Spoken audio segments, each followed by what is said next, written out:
ரத்தினவாணி சமுதாய வானொலி வழங்கும்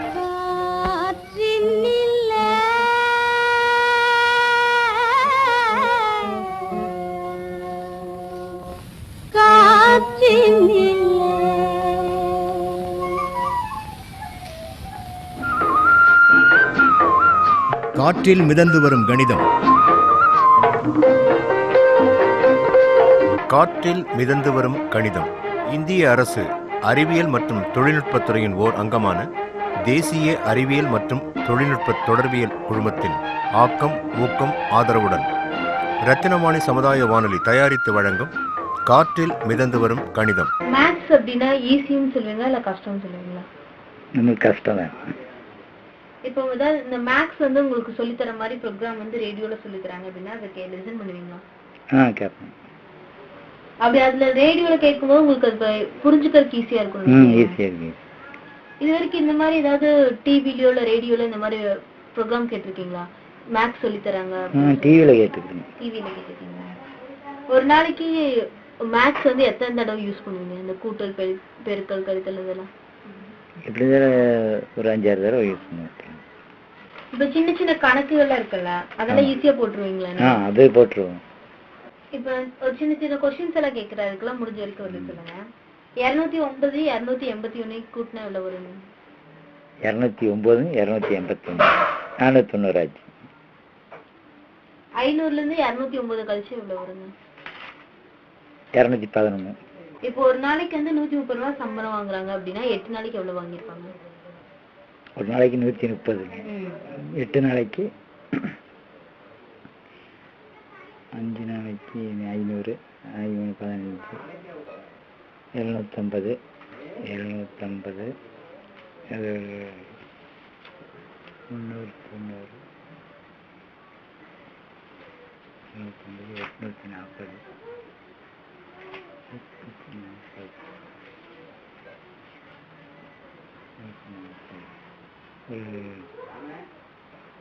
1140 ஆச்சு. சரி. இப்ப வந்து ஒரு டாக்ஸில கோயம்புத்தூர்ல இருந்து ஈஷினரி வரைக்கும் வராங்க. அது மொத்தம் 13 கிலோமீட்டர். அதுக்கு அவங்க உண்டான சார்ஜ் எவ்வளவுன்னா 131 ரூபாய் இருக்குங்க. அப்போ 1 கிலோமீட்டருக்கு எவ்வளவு சார்ஜ் பண்ணிருப்பாங்க?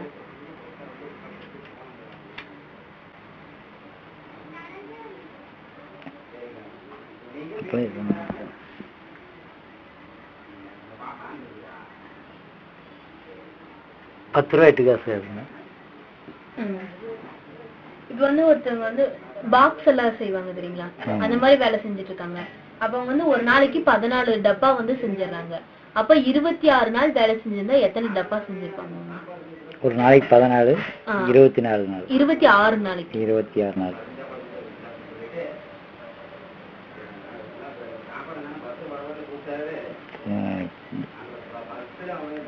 இதுக்கு 240 480 620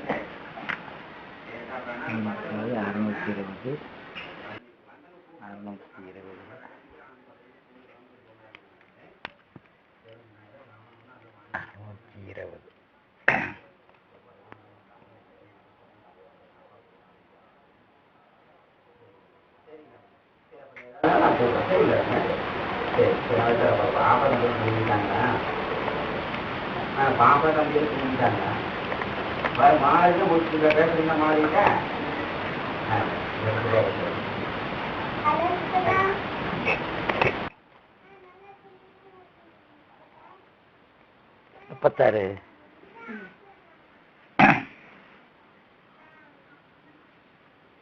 இப்ப வந்து இந்த வட்டி கணக்கெல்லாம் சொல்லுவாங்க சரிங்களா? இப்ப 500 ரூபாய்க்கு 375 ரூபாய் வட்டி கொடுத்துருக்காங்க அப்படின்னா 100 ரூபாய்க்கு எவ்வளவு வட்டி வாங்கியிருப்பாங்க? 125 ரூபாய். அதே மாதிரி இப்ப துணியெல்லாம் எடுத்தோம்னா தள்ளுபடி எல்லாம் போடுவாங்கல்ல, அந்த மாதிரி 1200 ரூபாய்க்கு துணி வாங்கியிருக்கீங்க. அவங்க 49% தள்ளுபடின்னு சொல்லிட்டாங்க. அப்ப எவ்வளவு பணம் வந்து உங்களுக்கு மிச்சம் இருக்கும்? 1249.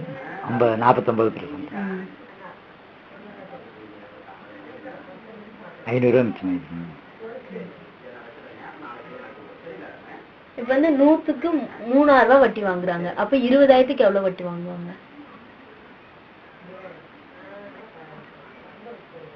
100க்கு 3.5.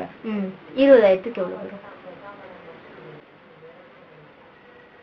கணக்கு போட்டு தான் சொல்லணும். நம்ம அடிக்கணக்கெல்லாம் சொல்லுவாங்க தெரியுங்களா? நம்ம காலடி ஒரு காலடிக்கு வந்து எத்தனை இன்ச்சு வருங்க? 12 இன்ச்சு வரும்.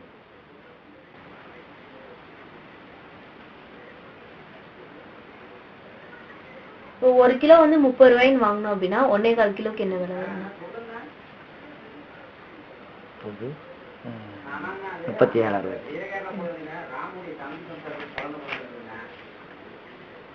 இப்ப இந்த ரேடியோல வந்து உங்களுக்கு கணக்கு சொல்லி தரோம் அப்படின்னா எந்த மாதிரி கணக்கு வந்து நீங்க படிக்கணும்னு நினைக்கிறீங்க?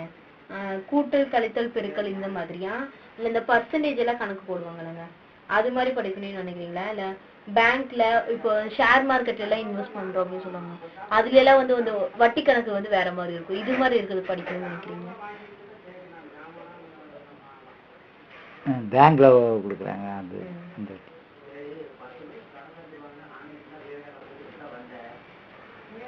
ரேடியோல எல்லாம் சொல்லும் போது உங்களால அது புரிஞ்சுக்க முடியும் அப்படின்னு சொல்லி நினைக்கிறீங்களா? புரிஞ்சுக்கலாம்.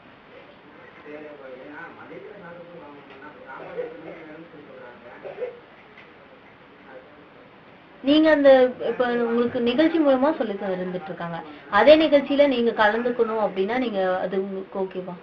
ஓகே.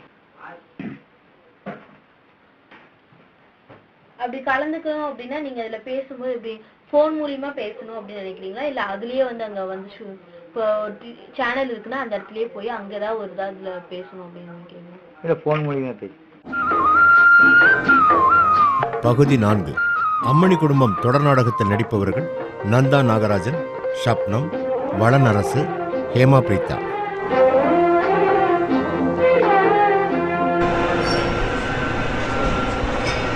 அண்டவாடி மாப்பிள வாசந்தானோ என்ன இவ்வளோ சீக்கிரமா வந்துட்டா? 8 மணிக்கே டியூட்டி மாப்பிள. அது எங்களுக்கு தெரியும். தீபாவளிக்கு ஊருக்கு போனவன் பொங்கலையும் சேர்த்து கொண்டாடித்தான் வருவேன்னு நினைச்சேன். எனக்கும் ஆசை தான். உங்க அக்கா தான் பிள்ளைக்கு படிப்பு வீணா போயிருன்னு சொல்லிட்டு அவசரப்படுத்தி கூட்டிட்டு வந்துட்டா. படிப்போட அருமை அக்காவுக்கு தெரிஞ்சிருக்குப்பா. எப்படி தெரிஞ்சுக்கிட்டா? படிக்காத என்னை பார்த்து தானே. என்ன மாதிரி என் பசங்களும் பற்றையில சம்மட்டி அடி வாங்க வேண்டான்னு தான். நல்ல கதையா இருக்கே. அதுக்கும் நீங்க தான் கிரெடிட் எதுக்குனுமாக்கும். சரி அதை விடு மாப்பிள.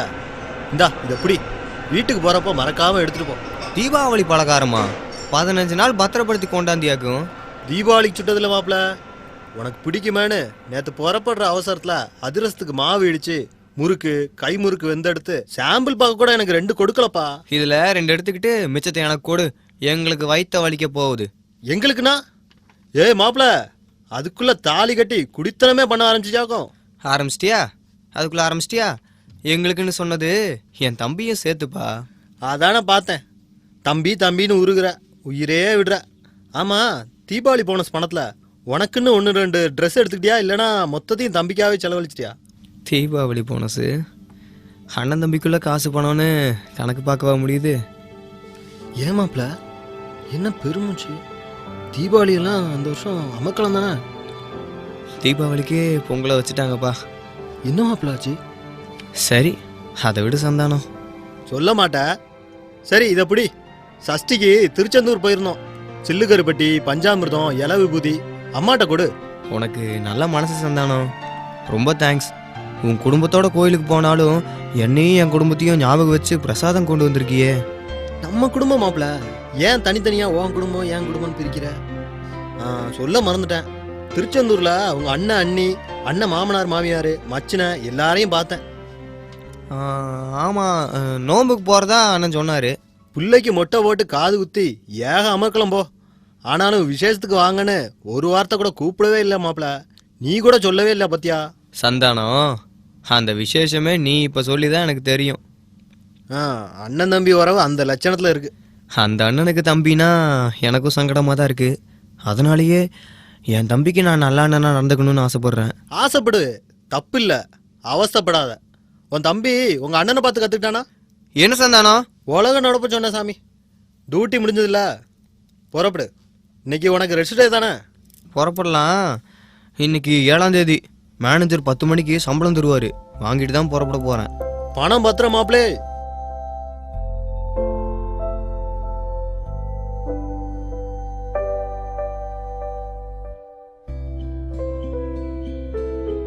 அம்மா அம்மா அம்மம்மா. வந்துட்டியா கண்ணு? இந்தாம்மா சந்தானம் விட்டு தீபாவளி பலகாரம். ஓ, இந்த வருஷம் தீபாவளி அடுத்தவங்க வீட்டு பச்சனை பலகாரத்தோட ஓடுதாக்கு. சரி, பைய அப்படி மாடத்துல வெயி. ஆமா, ஏன் இவ்வளவு லேட்டு? 4 மணிக்கே ஷிஃப்ட் முடிஞ்சிருக்குமில்ல கண்ணு? இன்னைக்கு சம்பளம் நாள் இல்லையா, ஒரேடியா இருந்து வாங்கிட்டு வந்துடலான்னு தான் வெயிட் பண்ணேன். ஒரு நாள் பொறுத்து வாங்கினா என்ன கண்ணு? இன்னைக்கு ரெஸ்ட் நாள் தானா? நேரத்தோட வந்து பலகாரம் சாப்பிட்டு ஒரு தூக்கம் போட்டிருக்கலாம்லப்பா. பலகாரம் எடுத்து வை, சாப்பிட்டு பாய போட்டா தானா தூக்கம் வருது. முதல்ல பணத்தை பிடிமா. பணம் என்ன ஓடியா போகுது? இரு, காப்பியை கலந்து எடுத்துட்டு வரேன். அட, பணத்தை வாங்கி மாடத்துல வைமா. நீ தானே சம்பாரிச்ச, நீ ஏன் கொண்டு போய் சாமி மாடத்துல வைப்பா. இது என்னம்மா புது பழக்கமா இருக்கு? ஆமா, பணத்தை நீயே வச்சு வீட்டு செலவையும் பாத்துக்கோ. ஆட என்ன அட? இனிமே இதுதான் ரூலு. வீட்டு வரவு செலவை நீ தான் பாத்துக்கோன்னு. நீ எப்ப இதையெல்லாம் பழகிறது? நான் ஏமா அதெல்லாம் பழகணும்? நீ தான் இருக்கியே. நான் எத்தனை நாளைக்கு? உனக்குன்னு ஒருத்தி வருவா. உப்பு புளி மிளகாவுக்கு என்ன செலவு, துணிமணிக்கு எவ்வளவு ஆகுது, பிள்ளைங்க படிப்பு செலவுக்கு எவ்வளவு பணம் எடுத்து வைக்கிறதுன்னு கேட்பா. அன்னைக்கு அம்மா அம்மம்மான்னு என்னத்தான் கேட்டு நிப்பியாக்கு. என்னடி புள்ள வளர்த்தி வச்சிருக்கேன்னு அவ என்ன இடிப்பா. அப்படியெல்லாம் கேள்வி கேட்கறவ உனக்கு மருமகளா வர வேண்டிய அவசியமே இல்லம்மா. காலம்புற நீ என் காலையே சுத்தி சுத்தி வந்துட்டு இருப்பியாக்கு. இப்ப இந்த பணத்தை வாங்க போறியா இல்லையா? தொடமாட்டனே. நீயே அரிசி வாங்கி போடு, அன்னாடும் காய்கறி வாங்கிட்டு வந்து கொடு, தீபாவளி பொங்கல்னா புது சாலை எடுத்து கொடு. ஏமா இப்படி முரண்டு பிடிக்கிற? நானா மறந்து பிடிக்கிற? அம்மா சொல்றத கேட்க மாட்டேன், நீ தான் அடம் பிடிக்கிற. சம்பள கவரை நீயே வச்சுக்கோ. எனக்கு மாசம் 250 ரூபா மட்டும் கொடு. மொத்த பணத்தையும் தரேங்கிற நீ என்னன்னா? அதான் வேணாங்கிறேன். எனக்கு மாசம் 250 ரூபா, அது மட்டும் போதும். அது மட்டும் எப்படிமா போதும்? அப்ப கூட 250 ரூபா, அதுவும் மாசம் மாசம் 250 ரூபா எதுக்கு? உனக்கு என்னடி தனி செலவுன்னு கேட்க தெரியுதா? மக்கு பயலு மக்கு. நான் சொல்றேன் கேட்டுக்கோ. வாரம் 50 ரூபா சேமிப்பு, 5 ரூபா சந்தா பணம் எங்க மனோரஞ்சித மகளிர் சுய உதவி குழுவுக்கு. சுய உதவி குழுவா? யாரு? ரஞ்சிதம் ஒன்னையும் இழுத்து விட்டுருச்சா? இழுத்து விட்டவர் ரஞ்சிதம் இல்லப்பா, உங்க அண்ணன். அன்னைக்கு சொன்னதுதான் என்னைக்கு. வைராக்கியம்னு வந்துருச்சுன்னா இந்த அம்னியை யாரும் கட்டி போட முடியாது. மகளிர் சுய உதவி குழுவுல நம்பரா சேர்ந்துட்ட. 6 மாசம் சந்தா பணமும் சேமிப்பு ஒழுங்கா கட்டிட்டு வந்தா எங்க கன்வீனியரே பேங்க்ல கடன் வசதிக்கு ஏற்பாடு பண்ணி தந்துடுவாங்க. கடன் வாங்க போறியா? ஏமா? பெத்த கடன் அடைக்கத்தான். அம்மா, ஒரு கருநாகத்தை மூத்த பிள்ளைய பெத்திருக்கேனே, அந்த விஷத்துக்கு முறிவு என் வேர்வை துளிதான். என்னம்மா? இதுக்கு மேல எதுவும் பேசாத. 250 ரூபாய் மட்டும் என்கிட்ட கொடுத்துட்டு மிச்சத்தை நீயே வச்சு செலவு பண்ணு. எடுத்துக்க. ஆனா நீ வேலைக்கு போக வேணாமா? கடன் வாங்கி கறவை மாடு வாங்க வேணாம். நீ வேர்வை சிந்தி எங்க அண்ணன் பட்ட கடனை அடைக்க வேணாமா?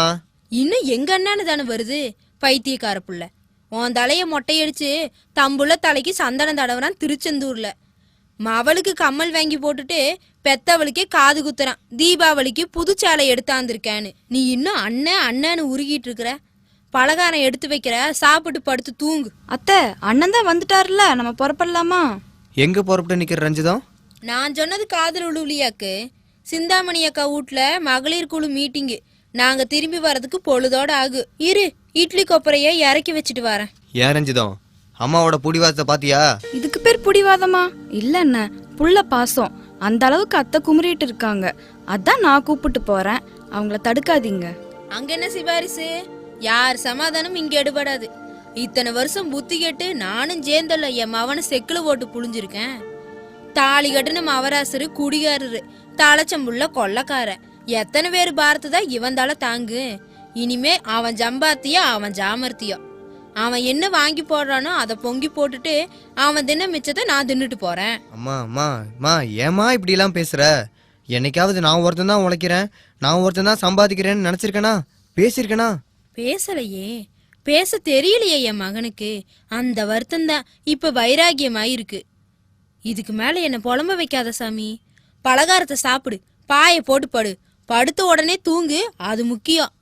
பொழுதோட எந்திரிச்சு 1 மாசம் நம்ம வீட்டுக்கு எவ்வளவு செலவாகும்னு இல்ல எவ்வளவு செலவு ஆகலாம்னு எழுதிப்பாரு. அரிசி பருப்புக்கு எவ்வளவு, கரண்ட் பில்லுக்கு எவ்வளவு, காய்கறி செலவுக்கு எவ்வளவு, வீட்டு வாடகைக்கு எவ்வளவு, உன் தம்பி காலேஜ் படிப்புக்கு எவ்வளவு, மருந்து மாத்திரை தேவைன்னா அப்பப்போ எவ்வளவு எடுத்து வைக்கணும், 4 கிழமைனா 4 பேர்த்துக்கு துணிமணி எடுக்க எவ்வளவு ஆகு, 1 வருஷத்துக்கு ஆக வேண்டிய செலவுகளை எழுதிப்பாரு. அதெல்லாம் எனக்கு தெரியாதுமா. தெரிஞ்சுக்க, ஒரு வருஷத்துக்கு என்ன செலவு ஆகுதுன்னு நோட்ல எழுதிப்பாரு. அதை 12ஆல வகுத்து எழுதி வை. உன் மாச சம்பளத்துல எவ்வளவு செலவு பண்ணலாம், எவ்வளவு சேமிக்கலான்னு குறிச்சு வை. அப்புறம் ஒண்ணுப்பா, உன் ஓவர் டைமு, தீபாவளி போனஸ் இதெல்லாம் உபரி வருமானம் தான். அதுக்கும் சேர்த்து பட்ஜெட் போடாத. அந்த பணம் உன் எதிர்காலத்துக்கு. ரொம்ப தெளிவாதாம்மா பேசுற. சொன்னதை செய். உன் மாச சம்பளத்துக்குள்ள அடங்குற மாதிரி ஈரிக்கு பிடிச்சி நீ குடுக்கற வனத்துல நம்ம 4 வயிறும் காயாம நாக்கு செத்து போகாம நான் ஆக்கி போடுறேன். இப்ப இந்த பலகாரத்தை சாப்பிடு. ரஞ்சிதா, நீயும் உட்காருகன்னு 2 இட்லி சாப்பிட்டு புறப்படலாம். ஒரு பாக்ஸ்ல போட்டு கொடுங்க அத்தை, மீட்டிங் முடிஞ்சதுக்கு அப்புறம் சாப்பிட்டுக்கலாம். அத்தை, மதியத்துக்கு உங்களுக்கும் சேர்த்து புளி சாதம் கொண்டாந்துருக்கேன், அதை இங்கேயே வச்சுட்டு போறேன், அண்ணா சாப்பிட்டுக்குவாருல்ல. அதுவும் நல்லதுதான். பாவம், புள்ள தூங்கி எந்திரிச்ச உடனே பசிக்குமல்ல. எனக்கு வயிறு இருக்குங்கிறது மட்டும்தான் எங்கள் அம்மா கண்ணுக்கு தெரியுது. மனசுன்னு ஒன்று இருக்குமா? அதை நீயாவது கொஞ்சம் எடுத்து சொல்ல ரஞ்சிதம். அம்மா, நெஞ்சை தாண்டி தானம்மா வயிறு. வயிறு மனசு மட்டுமே வாழ்க்கை இல்லைன்னு புரிய வைக்கத்தான் அது 2க்கும் மேல மூளைய வச்சிருக்கான் ஆண்டவன். அந்த மூளையை எப்படி பயன்படுத்தோன்னு உங்க அண்ணங்கிட்ட விளக்கி சொல்லு ரஞ்சிதம்.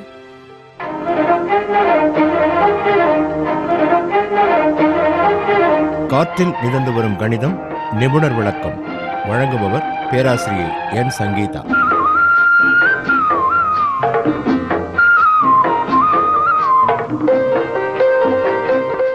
நேயர்களே, ஒவ்வொரு நபரும் வரவை கூட்டி செலவை கழித்து இன்பத்தை பெருக்கிடும் வழியை வகுத்து வாழும் இல்லற வாழ்க்கையில் வரவு செலவு கணக்கு பார்க்காவிட்டால் வாழ்க்கை பிணக்காகி போகிவிடும் என்பதை உணர்த்த குடும்ப கணக்கு வழக்குகளை குறிப்பிட்டு அதன் துல்லியத்தை மில்லி குறையாமல் எடுத்துரைக்கிறேன்.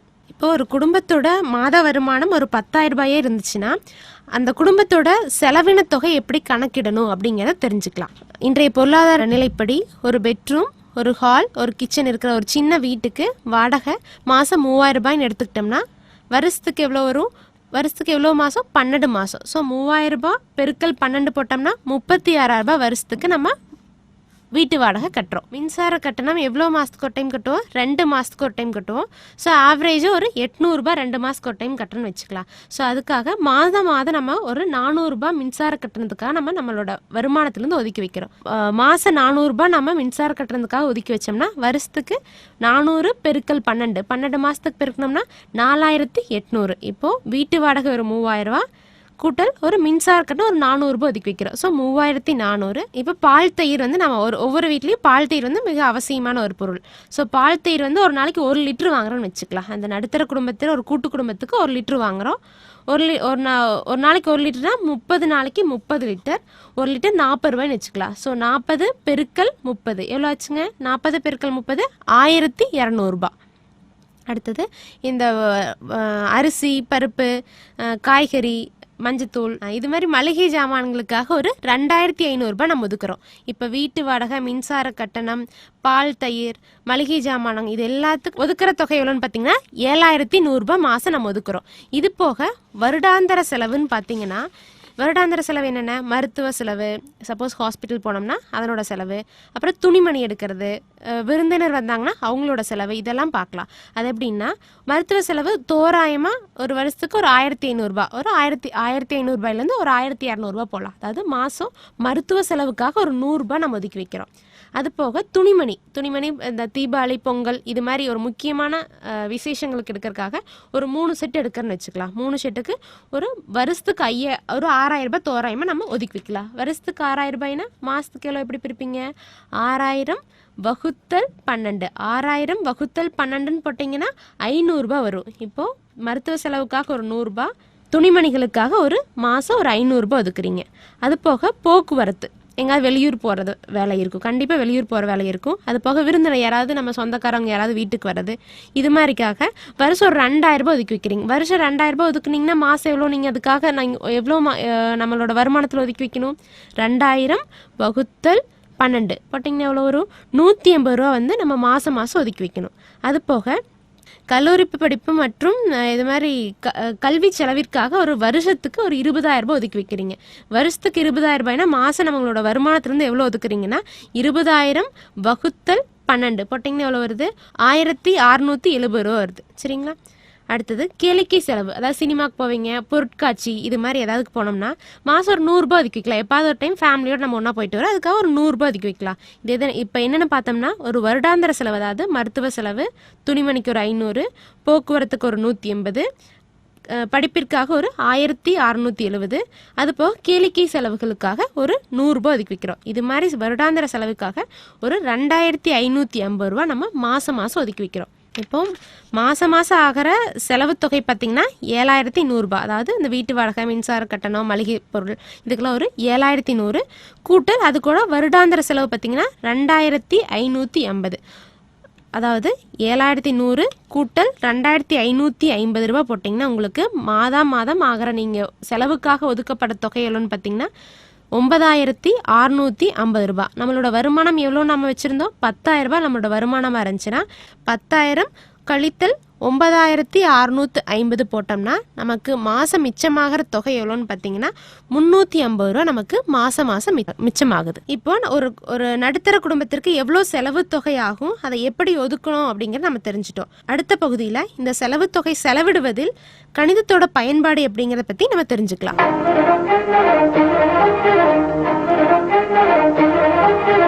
நேயர்கள் இதுவரை கேட்டது காற்றில் மிதந்து வரும் கணிதம் தொடரின் 4ஆம் பகுதி.